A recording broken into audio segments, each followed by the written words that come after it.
All right, everybody, welcome to this week's Inside Quest, where we take amazing entrepreneurs, people that are out there on the front lines, building businesses based on passion, something that they really believe in. They're gonna give us all their tips and secrets. We're gonna talk about it, go back and forth, and see if we can pry out the universal principles of success so you guys can apply to your own life. I know I'm certainly gonna be learning today.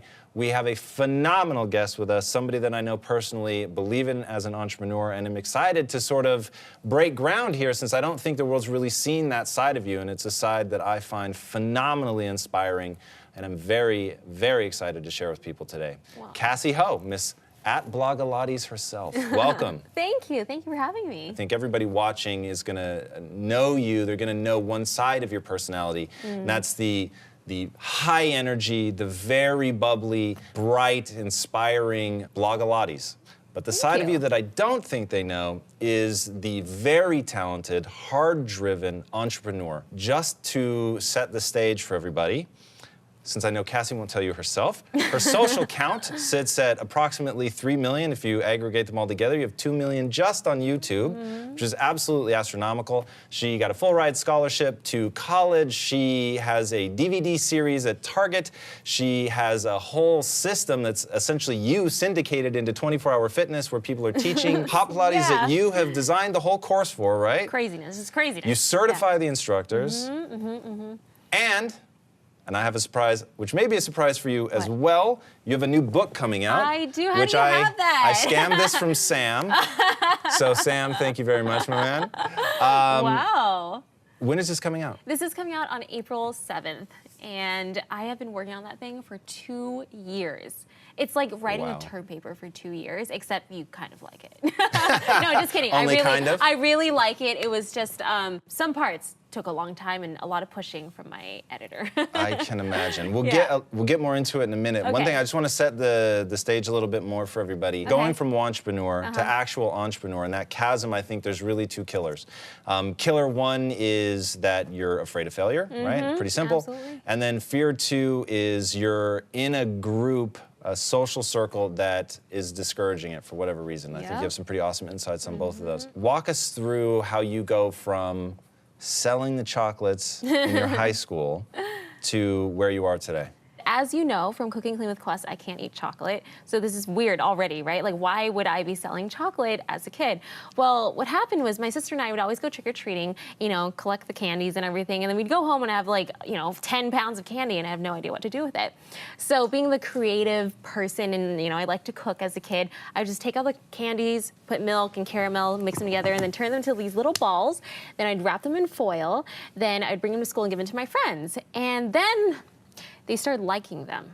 And I was like, oh, well, if they like it, then they should buy it. So I sold 3 little balls for like 25 cents. Wow. And then word got around that, you know, Cassey was making these things. And I never actually tasted it. My sister would taste it, my friends would taste it. So, you know, I had Now, were the tasters free? The tasters were free. So we had a crack model, right? Yes, yes. The first one's free, but wait after till that. you hear the crack model in high school. This is nothing.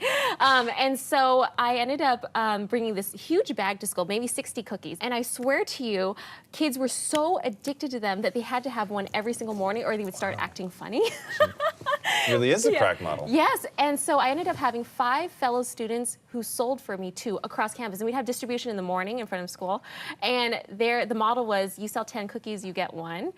So they're selling for products. They sold for products. So they got high off their own supply, which is rule number 1. Everybody, if we're gonna get entrepreneurial principles here, never get high on your own supply.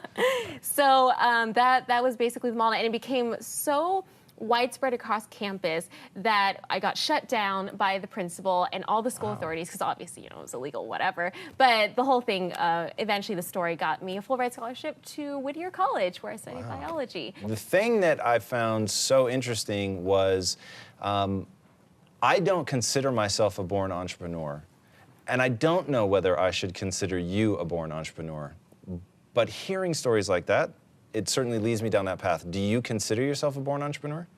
There has always been a desire in me to create and share. So I think I think I am a born entrepreneur. I think you are too. I know I'm not a born entrepreneur. And the reason that I say that, I'm not, I wish I was. I think that would be a sort of more compelling story to tell. But when I was a kid, and my parents, through no fault of their own, they taught me to be a good employee. And I had what I call the slave mentality. I kept my head down, I did as little work as possible, and I avoided punishment at all costs.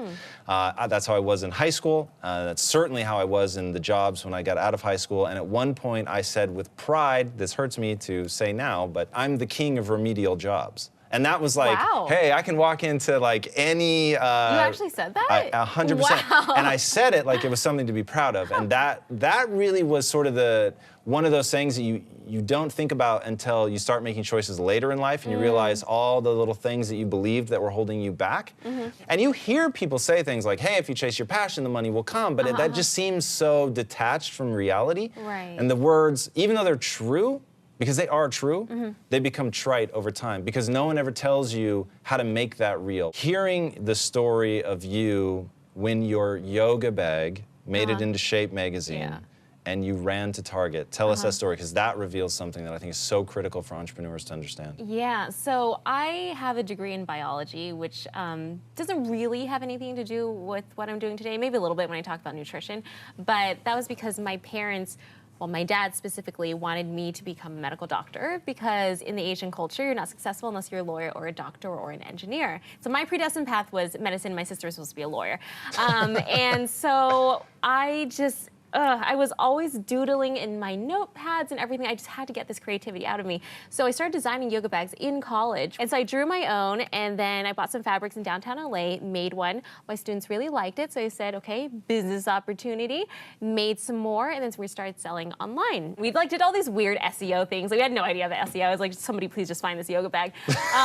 And so maybe at that point we had sold, I don't know, like a dozen or whatever, and every sale was so exciting. You know, when you get your first sale, it's just like, someone actually is gonna have this thing that I made, like it's so crazy. Within the first 5 months, I got a text from a friend and it was their finger pointing at this bag in Shape, and I was like, nuh-uh. And I was hating my job at the time. Like my boss, everyone's just terrible, terrible people who are so toxic. So I was like, guys, I'm taking an early lunch. So I ran out, went to Target, and I looked through Shape like frantically, like this. And I was like, ugh. I went to it 3 times, like, okay, I need to slow down. I cannot find the page. And right when I opened it and I saw it, literally, I swear to you, tears started rolling down my face. I melted down onto the floor. I really did, onto the linoleum floor, and I just sat there and cried for a little. I had a moment. If this show's really going to be about the universal principles of success, I can tell you right now what principle number 1 is. Follow your passion. Simple as. Yep, 100%. But trying to explain that to people and get them to not hear trite words, but to get them to understand the raw power of the brain chemistry of passion. No one gets a sweaty wad of cash and falls to their knees crying out of joy, right? Money's a motivator, there's no question, and I believe in wealth creation. I think it's very powerful, and I think the largest problems we face as a society will ultimately be solved by people with resources. So I have no problem with that.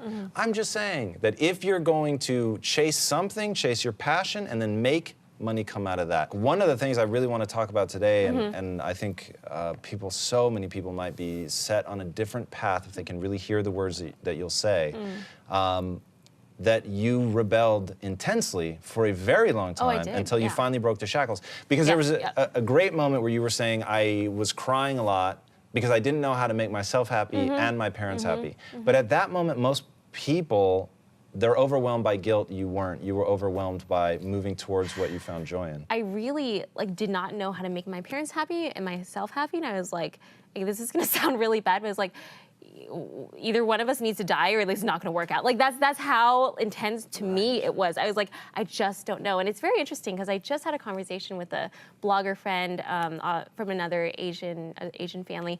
She said that her brother was going through a very similar situation where he attempted suicide because of that pressure. And I know this happens. I mean, luckily I didn't get down to that, but there were thoughts. Like, it was a lot of pressure. They may support you in other things, and like you said, they have good intentions, they want you to be financially secure, whatever, but they think that your entrepreneurial drive is crazy. And that's, Peter Diamandis has an awesome quote about that, and he says, the day before something is a breakthrough, it's a crazy idea. knowing that there are people watching right now that are in the exact battle that you were in with your family right now, what have you learned? What can you teach them? What strategies do you have for them to use to navigate that? Even if everyone outside is telling you can't do this, it's not possible, you just have to stay solid, and you're gonna stay the course, and you learn by yourself how you're gonna do it, and you get it done. If it doesn't work out, maybe it wasn't the right idea, but you learned, and then you're gonna have a better idea next time, and you're resilient. So I really think it starts with having your confidence and not letting go of it. That's so important. You cannot lose hope. Okay, so let's focus on that. How, because I'm gonna guess most people watching, they don't have their confidence and they have no idea how to get it back. How did you get it back? I had to heal myself. I took myself out of that toxic environment by quitting. I was teaching Pilates 2 times a week. I started teaching 12 times a week to help pay for rent. And that process of having to survive made me a better instructor, which made my YouTube videos better. And it all sort of just fell into place. So it's that whole thing about following your passion and the money will come. Yeah, it sounds super vague, but it works. And you just gotta start with what you know and do more of what makes you happy. And I think that's the best way. And if you need to do, a side job, whatever, to, financially live, then that's fine. But you gotta stick with what makes you smile. The most successful people I've ever met, one trait that they all have in common, certainly you're displaying it here, is the ability to self-soothe. The people that can take a knock, whether it's an emotional knock from a family, whether it's failure, whether it's horrific comments, which I can only imagine as somebody who makes their living on YouTube, you get, being able to sort of write the course, handle that emotion, and move forward. I think resilience is super important because as an entrepreneur, you will fail, and you just have to expect it, and you have to keep moving on. And it's okay. It's a learning process. It's just life. You have a really cool quote. Even when you don't have the experience, when you don't have the training, it can still work out just fine. How did you overcome inexperience? I think when you don't know what the rules are, there are no rules, so you just figure it out yourself. I think it becomes easier. I never had formal training in design or anything like that, but it's kind of, if you think about it, you need materials, you need to put it together, and then you just market it. And I understand the marketing part. The other stuff, you figure out. But there's always Google. How I found my first manufacturer in the United States was on yellowpages.com. Wow. And I just literally picked up the phone, called them, asked if they did whatever, and if they, what their minimums were. And you just learn, and you learn vocabulary, and you just have to be fearless. And I think the fact that I didn't know how it was supposed to be helped me move farther and faster too. Because sometimes people who know too much, they can't get anything done. You know what I mean? I do. There's an awesome story which these guys have heard me talk about many times. One of the most famous moments in all of mathematics was a student, and we'll link to this in the show notes so people know that I'm not making it up. He was late to his math class. The teacher wrote the homework on the board. He comes in, everybody's already gone. Oh man, writes down the homework assignments, takes them back, has 3 days or whatever to complete them. He's like, these are really hard. Like, I can't believe he expects us to have these done in 3 days. This is crazy. Ends up taking him a couple extra days. In shame, he turns in these 2 problems to the professor's desk, doesn't want to see him, just sets them on his desk and leaves. At like 2 in the morning or something crazy, the professor comes banging on his door, opens up, and he was like, how did you do this? Those were 2 examples of unsolvable problems, and you've solved them both. And he was like, if I had known it was impossible, I never would have been able to do it. But because I just thought it was homework, I just thought it was hard homework and that I was dumb. Exactly. Crazy. That's crazy. The That's naivete a really cool of the story. beginner. All right, I've got some quick questions for you. We'll go through them. Nice, short, just fun. Cool. What was your most valuable failure? My most valuable failure definitely was when I thought I got the job of my dreams trying to be a buyer. Because of that terrible human experience, I now value what I do so much. Sometimes I meet other YouTubers who are younger and they've never had a real job, and one of them even told me, oh, I can't wait till one day, YouTube's over and I can have a real job. I'm like, oh my God, you don't even understand. Reversal of fortune. So because of that experience, even though it was terrible and I had no confidence at the end of it, I see everything so differently because of that experience. And I think it was good. It was bad, but it was good. Yeah. All right. What book influenced you the most? Delivering Happiness by Tony Chaise. I know it well. And I learned a lot about how to treat your customers and really just helping people with open arms. I think that was really important. Yeah, I'm with you on that one. Tony, owe you a debt of gratitude for that book. It's had a huge influence, clearly, on Cassey and her entire business, and certainly Quest as well. Okay, what skill are you trying to master right now? Oh, that's so interesting that you asked me that. Do you ever box jump? I'm sure you do. You jump on the boxes, whatever, for hits. Okay, so my normal level is like about right here. I can like jump up like, comfortably. Okay. But there's this other box that's like right here. This was really embarrassing, but we were facing that box for 25 minutes. Wow. And I couldn't jump on the box because I was so scared of scraping my knee. Sure. And then this old guy came over and he was like, well, you know, you just gotta believe in yourself and you just jump on the box. And then I just held my breath and then I jumped on the box. But it took 25 minutes for one jump. So wait, the old guy got you on the box? Yeah. Yeah. My man. But he was watching the whole situation. It was so embarrassing. That's beautiful. I love it. No, you should have seen. I was like looking at the box, pacing, looking and be like, oh, I can't. I can't do this. Okay, 3, 2, I can't. So weird. That's awesome. And that's the fear of failure, but I also didn't want to bruise, so, you know, valid, you know. Fair enough. That's funny. All right, what's the best advice you've ever received? Oh, the best advice I ever received was from this alumni from Whittier College. He was an entrepreneur, and I remember we were having lunch, and he told me, you have to give yourself the 100% chance to succeed or else you never will. That meant quitting my job, giving myself room to breathe and heal and figure out what I needed to do. Better know that we're gonna fail hard right now than like kind of like go along and not really know and be all like wimpy-wompy about it, so yeah. Yeah, fail soon, fail often, fail forward, right? Very, very strong advice.